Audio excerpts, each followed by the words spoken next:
All right, everyone. So welcome to History for the Ages. One of the best ways to study history is using primary sources.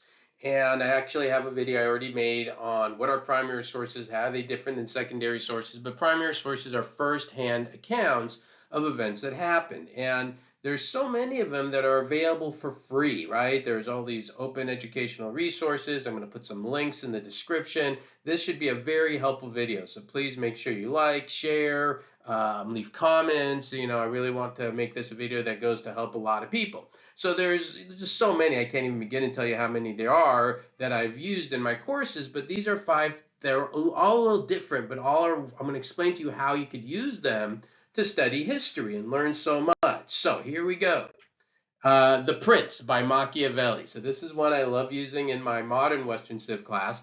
If you've not heard about this man before, Machiavelli, there's actually a word, Machiavellian. You know you're important when your name becomes an adjective.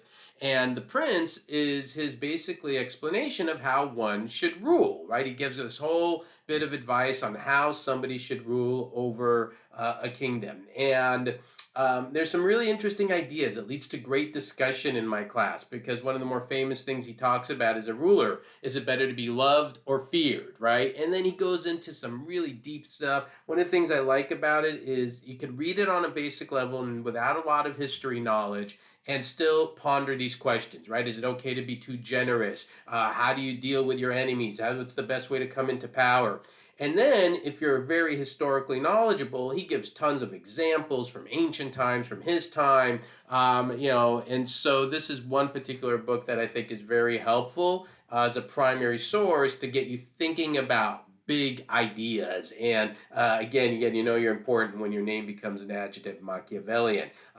Thinking about this, just doing this, I should probably make a video just on The Prince by Machiavelli. It's a discussion every semester I do in one of my classes. So I like that one a lot. Number 4, Code of Hammurabi. So this takes us way back in time.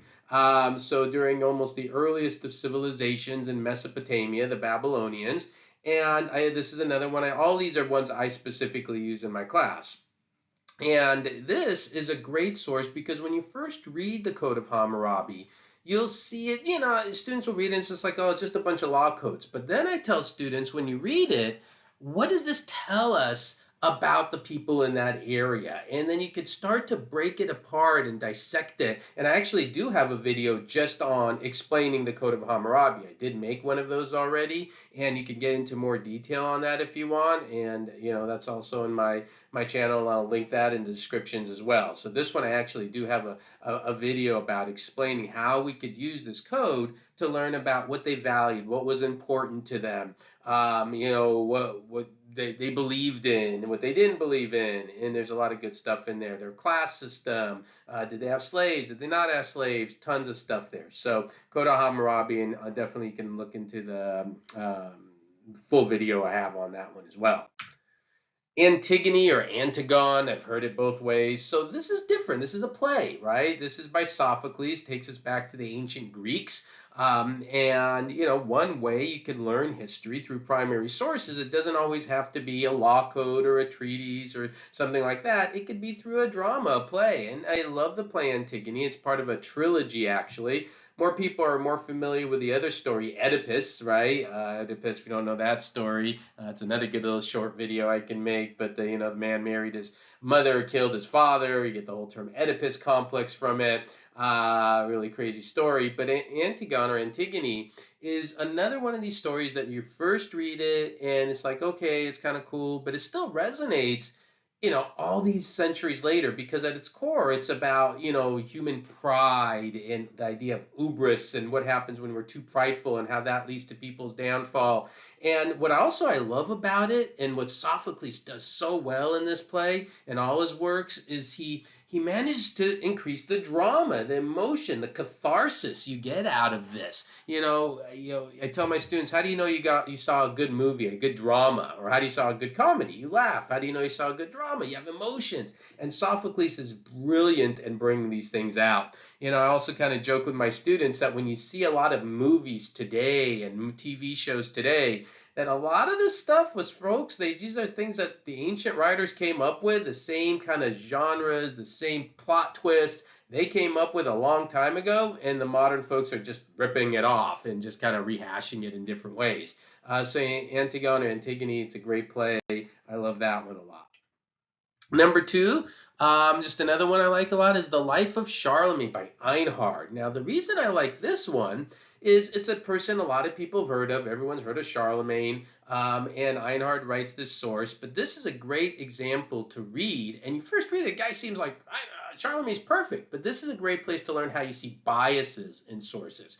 When you know Einhard is his friend, and then you read through everything, you clearly see that what Einhard is doing is painting kind of a really ideal picture of this man named Charlemagne. And, I remember at one point he describes him, how he looks, his physical appearance. And, he says his stomach protrude a little. He won't even say like he's heavy or fat or anything. Even his descriptions of his personal looks are super nice. And his story about his coronation and how he was coronated. For me, this always holds a little bit of an extra space for me, because this was one of my first big papers I did when I was a student years ago on whether things Einhard said were accurate or not accurate, and it's like playing detective. So that's another good source people can read. And one of my favorite things to use as primary sources is the World War I poetry. My personal favorite is a man named Wilfrid Owen. Duce de com est per patria mori, means to die for the fatherland, is a Sweden becoming thing. These are powerful, emotional poems. World War I poetry has been very well examined. I actually recite the entire poem in my class when I do this lecture on World War I with images and pictures, and my students like, whoa, if you watch my World War I lecture, you can actually see that as well. But there's other World War I poets as well, but definitely anything from that. Wilfrid Owen is my favorite. And those are just, 5 that I came up with for this video. There are so many other primary sources that I use. And again, the beautiful thing is so many of them are available online for free. There is a Fordham University has a source book project, the Gutenberg site that I'll link. So there's a lot of wonderful resources out there that are great. Just in terms of, if you think of some other ones that I didn't list that are a lot of fun, obviously anything from World War II, you got a lot of the Churchill speeches, those are great. You can go back in the Romans. I don't think I even had anything from the Roman Empire, but there's so many primary sources from the Romans, whether it's Tacitus, who I really like using, and there's another guy named Suetonius, who's a lot of fun, but when I was a student, was described as like the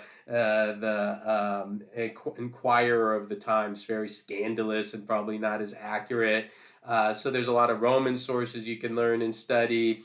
And just from all these various civilizations, there's a lot of good stuff. So hopefully, I hope you found that interesting. Hopefully the links will really help in the description. And leave some comments, right? Let me know what other primary sources you like, you've used. If you have questions, let me know. But this is something that's a really good tool, I think, to study history. You can study history without primary sources. All right, everyone. Thank you for watching. Guys, please share, like, subscribe, leave comments, all that good stuff. All right, bye. Take care, everyone.